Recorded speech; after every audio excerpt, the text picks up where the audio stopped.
Tamo de volta com a série de coisas que você provavelmente não sabia no Red Dead 2. Esse 23º episódio tá bem especial, trazendo mais uma leva de curiosidades e segredos muito bacanas, incluindo o mistério do Homem Pálido de Van Horn, que muitos desconfiam ser um vampiro, e o famigerado item secreto da loja clandestina de Rhodes, que a maioria dos jogadores não conhece. Então, se tu curtiu a proposta desse vídeo, considera tornar-se um membro do canal do AEG para concorrer ao sorteio do Super Combo Red Dead 2 da Editora Europa no dia 11 de março. O último sorteio ocorreu há poucos dias, com o Edivaldo Nard ganhando o Super Combo da Editora Europa e a Isla Caroline ganhando uma cópia do Red Dead 2 Ultimate Edition da Friga Games. Eles se juntaram ao seleto grupo de ganhadores do canal do AEG, que receberam os prêmios gratuitamente na porta de casa. E caso tu esteja em busca de jogos para PlayStation e Xbox, saiba que a loja Friga Games está com uma mega promoção em todo o catálogo. Jogos como Cyberpunk estão saindo por menos de R$100, enquanto outros, como GTA V, por exemplo, estão saindo por apenas 50. Lembrando, claro, que tu pode usar o cupom SUMMER2024 para ganhar um desconto adicional de 15%, que é cumulativo com as promoções já vigentes na loja. Então clica no primeiro link da descrição e confere todas as ofertas e promoções, pois elas são válidas enquanto durarem os estoques. Então, sem mais delongas, bora pro vídeo.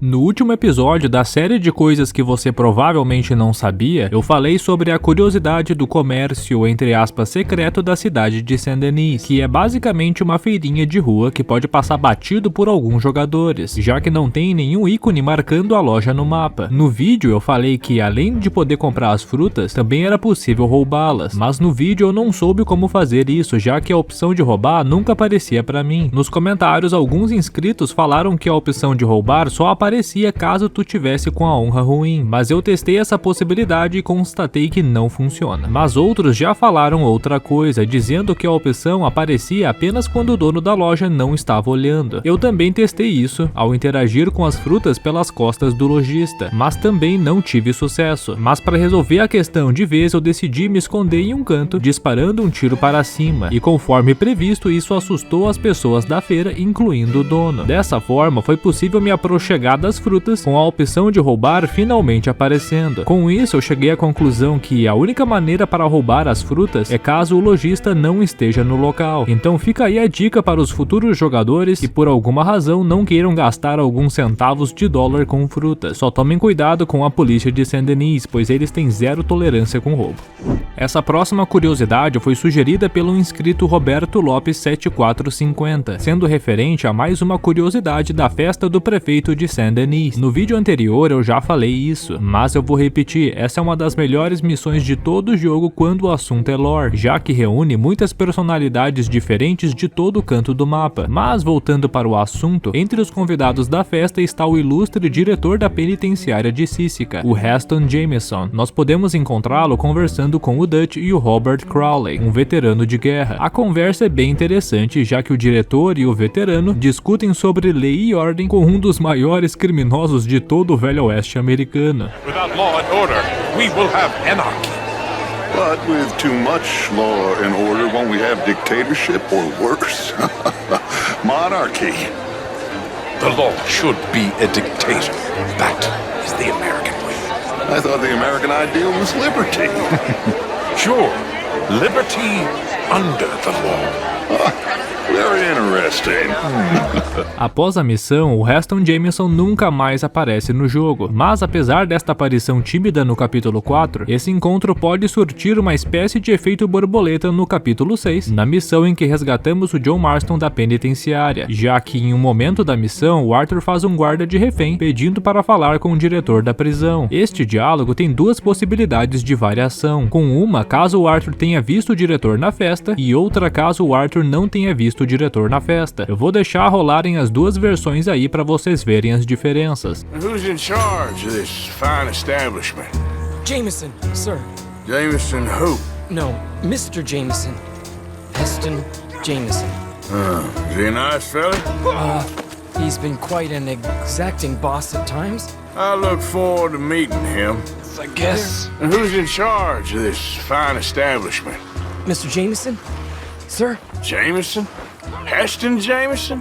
Yes. Not his brother Archibald. He owns the mine up in Amesburg. My God, what a family.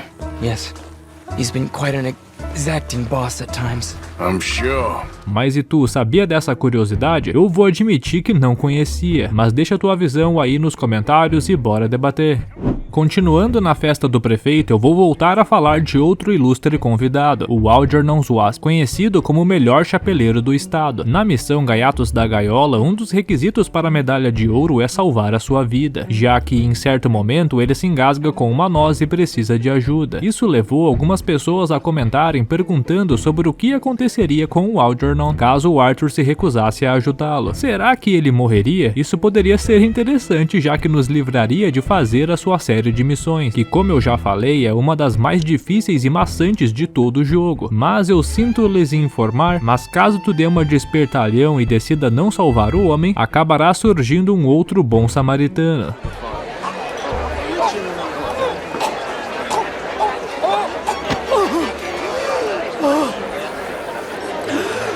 You okay? Oh, my lord! The pesky nut! What a way to go, eh? Oh, thank you, sir. Yes, thank you. Algernon Wasp. Hello, Ruprecht O'Keefe. Well, hello, Mr. Keith. And pray tell me, what do you do? I'm a shopkeeper. Me too. Is quite the pursuer of the exotic and the remarkable. Quite an atelier. An aesthete in this land of commonplace heathens. My card, sir. Pay me a visit at my shop. I must go and purge. I intend to stay thin until I pass. Good evening. Good Lord, did you see that poor fellow? Everyone just standing there while he choked to death. He's fine, isn't he? Well, yes, thanks to me. Well, maybe the mayor will give you a medal. There's no need to be so facetious. E como deu pra ver, a vida de Algernon está 100% preservada, então pode ficar tranquilo, pois independente do que aconteça, ele sempre vai estar lá te esperando na sua loja em Saint-Denis. Mas para encerrar de vez esse tópico do Algernon, eu gostaria de falar de uma curiosidade bem interessante que eu deixei passar batido no último vídeo, que são as variações no diálogo inicial da missão Duquesa e Outros Animais, que é diferente caso tu salve ou não o Algernon na festa. Confere aí as duas versões. Wonderful! Algernon Wasp, purveyor of the exotic and the exquisite. Enchanté. Tacitus Kilgore. How can I help you? May I interest you in a hat, perhaps? Wonderful. May I help you? Well, I don't know. I met you, remember? At that party? Oh, yes. You saved my life. Oh, I am eternally yours, Algernon Wasp, purveyor of the exotic and the exquisite. Enchanté. Tacitus Kilgore. How can I help you? May I interest you in a hat, perhaps? São por esses e outros detalhes incríveis do Red Dead 2 que o prêmio de jogo do ano de 2018 será mundialmente conhecido até o fim da humanidade como o maior roubo de toda a história da indústria dos videogames. Nesse próximo tópico nós continuaremos falando de NPCs, mas desta vez sobre um que gera muito mistério entre os jogadores, já que muitas pessoas sugestionam que ele não é humano. Isso mesmo, tu não ouviu errado. Muitos o acusam de ser uma espécie de criatura sobrenatural, como um zumbi ou até mesmo vampiro. Eu tô falando do atendente dos correios da cidade, que apesar de muitos desconhecerem, ele possui sim um nome se chamando Horatio. Ao encontrá-lo pela primeira vez, a sua cor de pele chama muita atenção, já que o homem é extremamente pálido, diferente de todos os outros cidadãos de Van Horn. O único NPC que possui alguma similaridade é o vampiro de Saint-Denis. Logo, isso levou as pessoas a criarem a teoria de que o Horatio é um vampiro. O que fomenta ainda mais essa teoria é que tal rumor também circula na cidade de Van Horn, tanto que existe a possibilidade do Horatio falar sobre isso durante algumas das visitas do Arthur. Someone's trying to spread a rumor that I'm a vampire. I can go out in the sun, I just prefer not to. If folk keep coming by to stare at me, I'm gonna start charging them for it. You can skip the pale jokes, I've already heard them all. Apesar disso, eu não acho que ele seja um vampiro, já que ele não tem nem mesmo os dentes característicos da criatura, com os caninos mais pontudos e tudo mais, coisa que o vampiro de Saint-Denis tem. Na minha opinião, a explicação para isso é bem mais simples, uma doença genética, já que o homem possui todos os sintomas do albinismo, que é uma doença que causa ausência ou diminuição na produção de melanina no corpo humano. Além de deixar a pele da pessoa pálida, o albinismo também pode tirar a coloração do cabelo e dos olhos da pessoa. E se analisarmos o Horatio, veremos que ele também possui essas características. Outra condição das pessoas com albinismo é o envelhecimento precoce, já que elas são altamente suscetíveis aos danos causados pelo sol, já que além de dar cor à pele e pelos do corpo, a melanina também protege a pele dos raios ultravioleta. Nós podemos ver este efeito no Horatio ao passar do tempo, já que se reencontrarmos o homem 8 anos depois durante o epílogo com o John, veremos que ele envelheceu muito para o período que transcorreu, tanto que eu não me lembro de outro NPC que tenha envelhecido como ele durante esses anos. Todos mantiveram grande parte da aparência normal, com apenas alguns sutis efeitos de envelhecimento. Então, para mim, o Horatio possui albinismo, não vampirismo. Mas e tu, concorda com a minha opinião? Deixa a tua visão aí nos comentários e bora debater.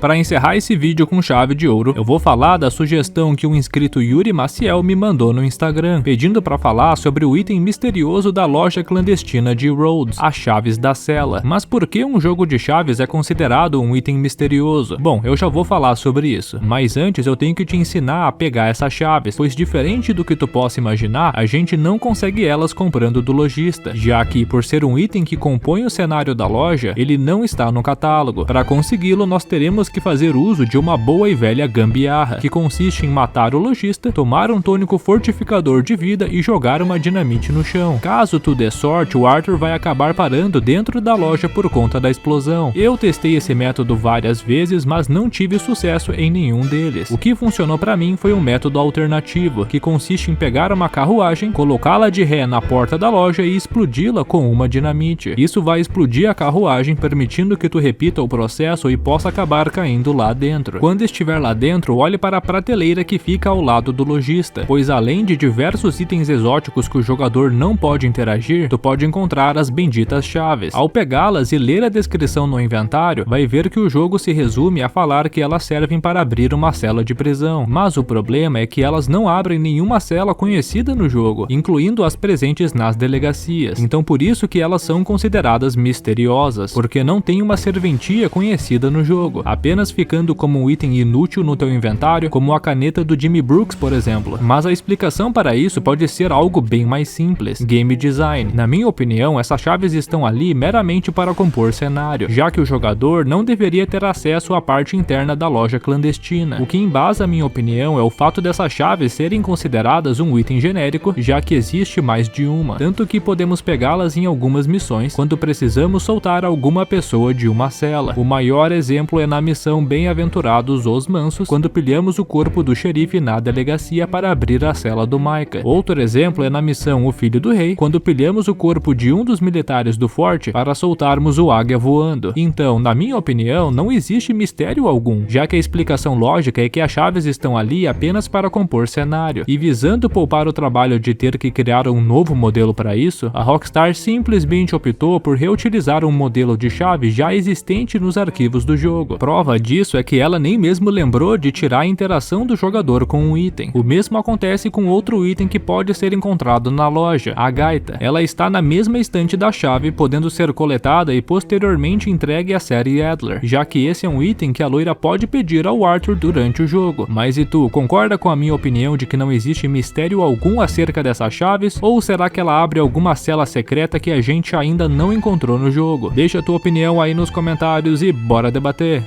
E esse foi o vídeo de hoje, pessoal. Eu espero que vocês tenham gostado. Se tu curtiu e quer apoiar o canal, considere tornar-se um membro do canal do EG para concorrer ao sorteio do Super Combo Red Dead 2 da Editora Europa, que inclui o guia oficial em capa dura, um guia de estratégia para o 100% e mais 2 pôsteres exclusivos. Mas caso tu prefira comprar esses guias, tu pode acessar o site oficial da Editora Europa pelo segundo link da descrição. Lá no site tu pode usar o cupom AEG5 ao finalizar a tua compra, que vai te dar um baita baita desconto pra tu garantir o teu guia oficial do Red Dead 2. Mas antes de encerrar esse vídeo, eu queria te convidar a assistir a playlist com todos os vídeos da série de coisas que você provavelmente não sabia no Red Dead 2. Eu já fiz mais de 20 episódios, então clica no card que tá aparecendo aí na tela pra fazer uma maratona e acompanhar tudo. Então um grande abraço a todos vocês e até o próximo vídeo. Tchau!